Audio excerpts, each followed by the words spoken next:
ನಮಸ್ತೆ ವೀಕ್ಷಕರೇ. ಸೆಪ್ಟೆಂಬರ್ ತಿಂಗಳ ಧನುರ್ ರಾಶಿಯವರ ಭವಿಷ್ಯ ಹೇಗಿರುತ್ತೆ, ಅವರ ಒಂದು ಫಲಾನುಫಲಗಳು ಹೇಗಿರುತ್ತೆ ಅನ್ನೋದನ್ನ ಸಂಕ್ಷಿಪ್ತವಾಗಿ ಹೇಳ್ತಾ ಹೋಗ್ತೇನೆ. ನೋಡೋಣ ಬನ್ನಿ. ಧನುರ್ ರಾಶಿ ಅಧಿಪತಿ ಗುರು 7ನೇ ಮನೆಯಲ್ಲಿ ಇರ್ತಾನೆ. ಸೊ ಹಾಗಾಗಿ 7ನೇ ಮನೆಯಲ್ಲಿ ರಾಶಿಯಾಧಿಪತಿ ಗುರು ಇರೋದು ತುಂಬಾ ಒಳ್ಳೇದು ಅಂತ ಹೇಳ್ತೀನಿ, ತುಂಬಾ ಚೆನ್ನಾಗಿದೆ ಅಂತ ಹೇಳ್ತೀನಿ. ಆದ್ರೆ 12ನೇ ಮನೆ ಕುಜನ ದೃಷ್ಟಿ ಬೀಳೋದ್ರಿಂದ ಎಲ್ಲೋ ಒಂದ್ ಕಡೆ ತೊಂದರೆಗೆ ಸಿಕ್ಕಾಕೊಳ್ತೀರಾ, ತೊಂದರೆಗಳು ಹೆಚ್ಚಾಗ್ತಾ ಹೋಗ್ತವೆ. 2ನೇ ಅಧಿಪತಿ 4ರಲ್ಲಿ ಶನಿ, ಹಣಕಾಸಿನಲ್ಲಿ ತೊಂದರೆ ಇಲ್ಲ.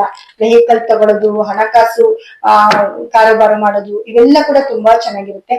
ಆದ್ರೆ ಸ್ನೇಹಿತರಿಂದ ಎಲ್ಲೋ ಒಂದ್ ಕಡೆ ಹೊಸ ವ್ಯವಹಾರ ಕೂಡ ನಿಮ್ದು, ಹೊಸ ವಾಹನ, ಹೊಸ ವ್ಯವಹಾರ, ಹೀಗೆ ಇವರ ಸ್ನೇಹಿತರಿಂದ ಕೂಡ ನೀವು ತುಂಬಾ ಹೆಲ್ಪ್ ತಗೊಂಡು ಮಾಡ್ತೀರಾ ಅಂತ ಹೇಳ್ಬೋದು.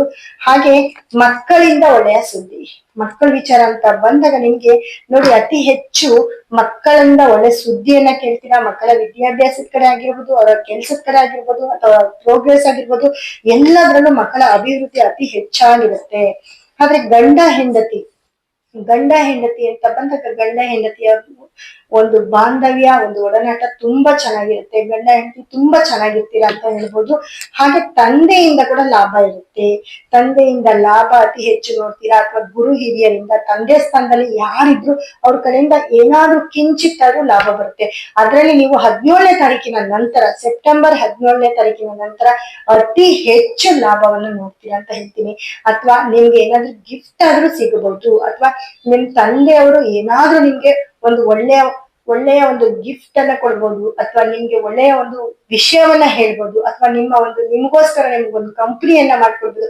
ಏನಾದ್ರೂ ಒಂದು ಒಳ್ಳೆ ಸುದ್ದಿಯನ್ನ ನಿಮ್ ತಂದೆಯಿಂದ ಕೇಳ್ತೀರಾ ಅಂತಿರ್ತೀವಿ. ಹಾಗೆ ನೋಡಿ, ಕೆಲಸದಲ್ಲಿ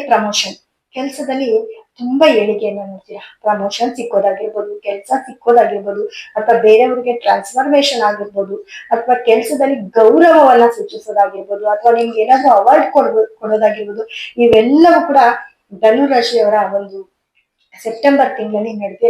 ಅದು 17ರ ನಂತರ ನಡೆಯುತ್ತೆ.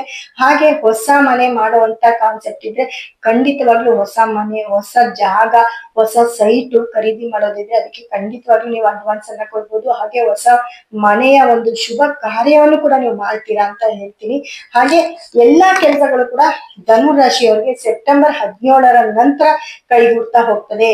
ಹಾಗಾಗಿ ಎಲ್ಲ ಶುಭ ಕಾರ್ಯಗಳು ನಿಮ್ಮ ಕೈ ಸೇರುತ್ತೆ. ನಿಮ್ಮ ರಾಶಿ ಧನುರ್ ರಾಶಿಯವರಿಗೆ ಸೆಪ್ಟೆಂಬರ್ ತಿಂಗಳಲ್ಲಿ ಜಾಕ್ಪಾಟ್ ಅಂತಾನೆ ಹೇಳ್ಬೋದು. ಹಾಗಾಗಿ ತುಂಬಾ ಚೆನ್ನಾಗಿರೋ ತಿಂಗಳು ಸೆಪ್ಟೆಂಬರ್ 17ರ ನಂತರ ಧನುರ್ ರಾಶಿಯವರಿಗೆ ಸೂಪರ್ ಅಂತ ಹೇಳ್ತೀನಿ. ಹಾಗಾಗಿ ಧನುರ್ ರಾಶಿಯವರು ಏನಪ್ಪಾ ಮಾಡ್ಕೊಳ್ಬೇಕು ಅಂತಂದ್ರೆ ನೋಡಿ, ಗುರುವಿನ ಒಂದು ಬ್ರೇಸ್ಲೆಟ್ ಆಗಿರ್ಬೋದು, ಅಥವಾ ಗುರುವಿನ ಒಂದು ಸ್ಟೋನ್ ಆಗಿರ್ಬೋದು, ಅದ ತಗೊಂಡು ನಿಮ್ ಮನೇಲಾಗ್ಲಿ, ನಿಮ್ಮ ಆಫೀಸಲ್ಲಾಗ್ಲಿ, ಅಥವಾ ನಿಮ್ ಕೈಯಲ್ಲಾಗ್ಲಿ ಹಾಕೊಂಡಿದ್ದೆ ಆಗಿದ್ದಲ್ಲಿ ನಿಮ್ಮ ಒಂದು ಲಾಭ ದುಪ್ಪಟ್ಟಾಗ್ತಾ ಹೋಗುತ್ತೆ. ಲಾಭದಲ್ಲಿರ್ತೀರಾ. ಅತಿ ಹೆಚ್ಚು ನಿಮ್ಮ ಪಾಸಿಟಿವ್ ಸೆಪ್ಟೆಂಬರ್ ತಿಂಗಳ ನಂತರ ಅತಿ ಹೆಚ್ಚು ಚೆನ್ನಾಗಾಗುತ್ತೆ ಅಂತ ಹೇಳ್ತಾ, ಮುಂದಿನ ವಿಡಿಯೋದಲ್ಲಿ ಸಾಕಷ್ಟು ಮಾಹಿತಿಯನ್ನ ಕೊಡ್ತಾ ಹೋಗ್ತೇನೆ.